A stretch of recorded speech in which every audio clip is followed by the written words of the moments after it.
Happy New Year, friend. Happy New Year, Stuart. Did you have a good holidays?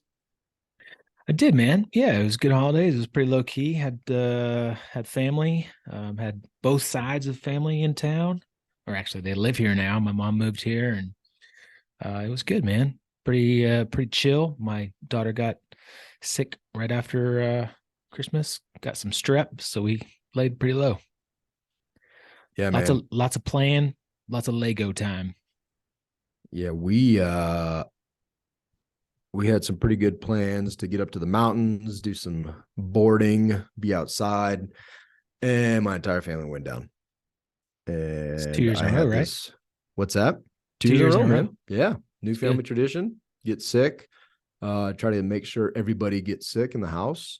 I had this weird skin on fire for like 4 days. It's terrible. Terrible.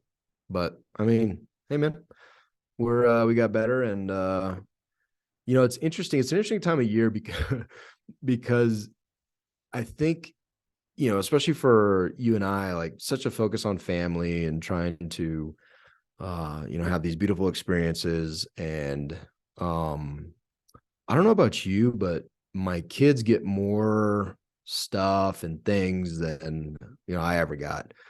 And their level of gratitude is very, very low. And Yeah.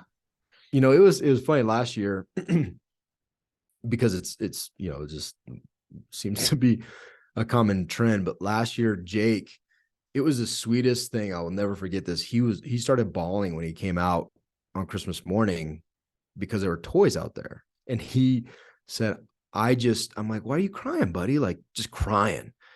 He goes, I just thought I was going to get coal this year. And I'm like, we deserved coal, but Yeah. you must have done something. And this year they deserved coal 100%. But all that being said, so there's a dichotomy of emotions, at least in my household for me. But one of the things that I was thinking about over the holiday break is this idea of love and how we. I know for me personally, the people that I love the most, I treat the worst, and I don't think that's a. This is not any kind of revolutionary. This is not something that people can be like, oh wow, that is very profound, David, because I think we all do it. But this holiday break, I started trying to really think about why. Like, why for me specifically do I take for granted and treat the people that I love the most, that I would give my life for? Why do I treat them worse than if I were going to get on a call today with somebody, some random dude, and I would just treat that person with complete kindness and dignity and respect? Why is that? Like, I really spent a lot of time thinking about that. It's a great question, man. I don't know the answer to it, but you are right with respect to you're not the only one. I think probably lots of people do it. I don't know if it's a man thing or a woman thing, or well, it's definitely not a woman thing because we both do it. But um, No, my wife treats me like crap. No, I'm just kidding. no, I mean, my wife she gives me a hard time quite often because I'm a I'm a giver by heart. I love to give. I love to serve. I love to give money to charitable organizations. I talk about with my spouse, my family, giving a lot. Um, and so I'm very quick to give money to people, to help people, to serve, to give my time. But then I'll give my wife a bunch of crap for buying something on Amazon, right? Or buying something that is probably good for the family, or spending $1 at the convenience store to get a Coke or whatever. And so it's interesting, um, my mindset towards like giving, giving, giving, but I won't give that same attention, love, time, money often to my family. Right. And how this stuff manifests, right? Like how it shows up. Like for me, I feel like even in our relationship, I love you dearly. And I would say our level of, we were talking about this morning, like how prone we are to get frustrated with one another. And I don't think we would have the same. I know for a fact I would not have that same conversation with. I can't really think of anybody that I would go through the same mental gymnastics and put the same level of scrutiny on somebody else who I'm not as close with. It would just right off my back, dude. It wouldn't Yeah. even be a thought. And I would probably offer whoever that other person is endless grace and not be annoyed, not lack patience, not lack patience. But yet with the people I care about the most, these things manifest in maybe impatience, anger, like quick anger, Yeah. short fuse.